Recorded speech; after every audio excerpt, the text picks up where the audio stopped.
Did Freddie Mercury know he had AIDS during Live Aid? He probably suspected it, but he didn't get tested. In the 1980s, we knew much less about HIV than we do today.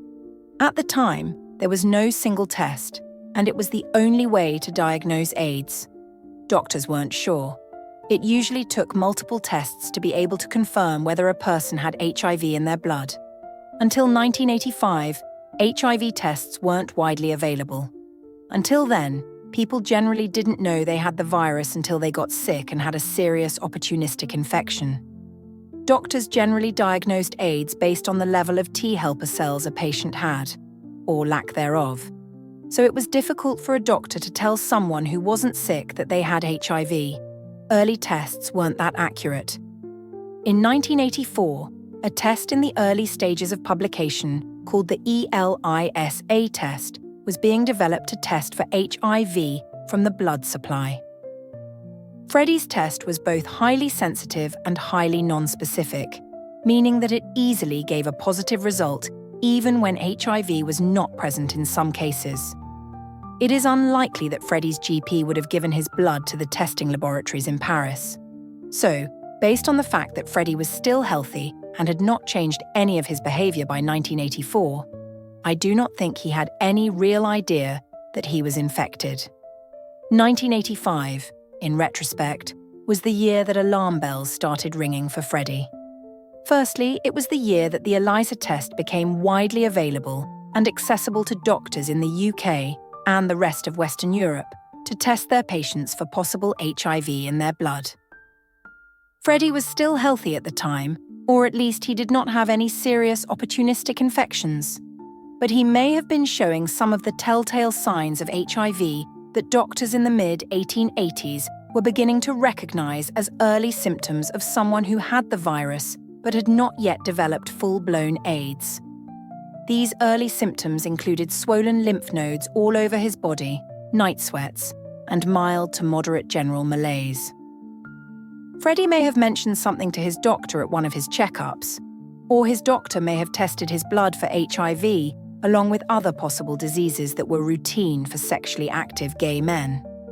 If his ELISA test for HIV had been positive in 1985, Freddie's doctor would have told him so, but he would have also told him of the high probability of a false positive result, and would have ordered a second, third, or fourth follow-up test. October 2nd, 1985, Rock Hudson dies of AIDS. Oddly enough, in the fall of 1985, Freddie suddenly left Munich and returned to London. Some might say this was because he was ready to settle down at Garden Lodge. He abruptly cut off contact with some of his closest friends in that city: Kurt, deceased of AIDS, Winnie Kay, deceased of AIDS, Barbara Valentine, to name a few, without even returning their phone calls or offering any real explanation for his sudden and drastic departure. Another person who suddenly disappeared from the picture was Paul Prenter. Paul had been working for Freddie Queen since the mid-1970s and had worked for Queen until the Live Aid concert in July of that year. He was, in many ways, Freddie's sexual go-between when Queen was on tour. If you wanted to get to Freddie at a club, you had to go through Paul. In 1986, things started to go very wrong. In 1986, insurance companies began screening their clients for HIV. And sure enough, all of Queen's members had insurance to cover the full range of potential liabilities that might arise in the event of a disaster while on tour. Freddie, under Jim Beach's supervision, would likely have taken out an insurance policy to cover expenses if Queen were unable to perform at Wembley Stadium, for example, because Freddie lost his voice due to a health problem. Health insurance is essential for singers who make a living from their instruments. Coverage for overseas tours, loss of voice, accidental injury, cancellation of engagements, and loss of income would protect a singer if they were unable to perform due to illness or other unforeseen events. In 1984, when Queen embarked on their final tour, ELISA HIV testing was not available for insurance companies to screen their clients for HIV. You can bet that any insurance company wanting to cover a voice like Freddie Mercury's on a European stadium tour would want to know every little detail about the health of their subject, and the possibility of having to pay out thousands or even millions of pounds due to a cancellation of the tour or concert if Freddie fell ill. It is almost certain that before the Magic Tour began, Freddie, who was the biggest burden in the band, had been tested for a variety of diseases, including HIV, and discovered that he was HIV positive. No sane insurance company would cover someone with HIV, especially in 1986 when AIDS was a death sentence. We all know that Freddie decided to go on tour, even though he knew the risks. If he suddenly got sick or lost his voice, as in Sun City 1984, he would lose money. His behaviour on tour seems to support this theory. The other band members noticed that something was wrong with him. He stopped going to concerts. Paul Prenter was not hired for the tour. Paul Prenter also died of AIDS in 1991. Freddie knew that this tour would be his last.